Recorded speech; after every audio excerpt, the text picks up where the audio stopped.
Hi, I'm Miss Nula from the Kids Department. So our goal today in this video is to know the difference between Bujo and bougie. What? No, that's not good? Well, I'm just going to go with it. So what is a bullet journal, otherwise known as a Bujo? It is a system of organization and is created by Ryder Carroll. So this is the man who had difficulty his whole life being organized as someone being diagnosed with ADHD. So he developed a system over time and perfected it. When people asked him, how do you stay so organized? He started sharing his system with people. He even wrote this book, The Bullet Journal Method. So I'm going to read it to you. That won't take more than 5 minutes, right? Well, actually, that would take a lot more than 5 minutes. So let's just hit some of the main points. So it is the perfect bullet journal. Short answer, one that works perfectly for you. So this is what you need to get started, bullet journaling. So you'll need your journal and a marker or a pen. And what's really useful is if you have a pencil. So you can do all of your lettering and you can still erase in case you make some mistakes. Now some things that aren't essential but can make bullet journaling really fun. You can use a ruler to draw straight lines. You can use all kinds of colored markers, gel pens, washi tape, Post-its, stickers, basically anything to beautify and personalize your journal. And this is how we'll get our journals organized. On the first page, you want to write index. More about that later. We'll get back to it. And then you want to start numbering the pages in your journal. You want to go all the way through to the end of your journal. On your next 2 pages, you'll want to start what we call your monthly spread. So here's a monthly spread for the month of September. So I've written the September up here. I've written all the dates along the left and the days of the week that they occur on. On the facing page, I've written tasks and I've started writing some of my tasks. So here you want to focus on things that you want to get done in September. Over here, you'll put all the important things that you want to remember about those specific dates. And then we'll get ready to move them into your weekly journal. So then you want to start the month by weeks after your monthly spread. This is an example of a weekly spread. So you have the days of the week next to the date, and you have plenty of room to make your notes. Now for the important part of how to use a bullet journal. Life is all about getting things done, whether it's for school or getting ready for a trip or weekly chores. This is how we can keep track of all these things by using symbols to help us remember the status of our events and tasks. Here's the key. I've written mine on the inside cover of my journal. So the key is just a reminder of the symbols that we use to keep track.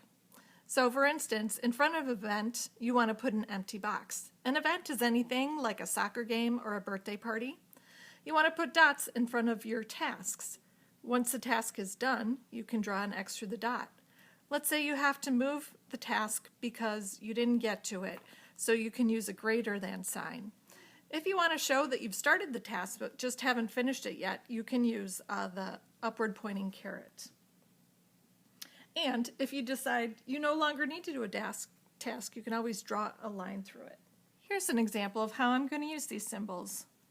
Let's say I have a task for the month of September to start my bullet journal. Well, I want to move that task to a week in September. I'm going to pick this week, and I'm going to start my bullet journal on the 9th. So I want to write a dot and write the task. Wow, you can see what a busy week that is. So maybe I didn't get to it then. So I might want to move it to the following week. So I'll use the simple sign for moving, which is a greater than sign, and I'll move it to the following week. Maybe Tuesday's a better day to get that done. So you can do this with all of your tasks, and that way you'll have them assigned for a time to get them done.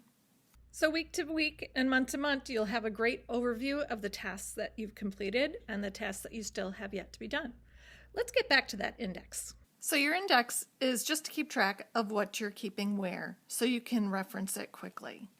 So for instance, I have my September monthly spread on pages 5 and 6. So I'll want to write September monthly, and I'll write the pages there. And then I have the weekly entries starting on page 9 and going to page 18. Right, September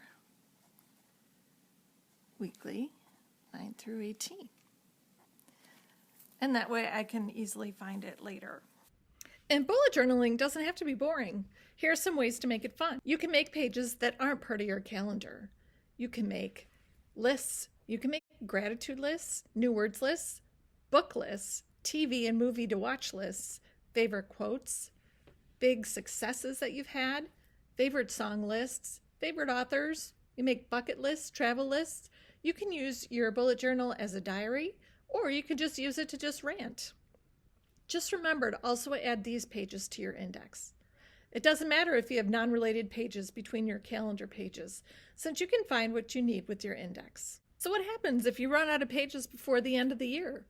Just start another journal, and you can move all of your tasks forward and just keep journaling.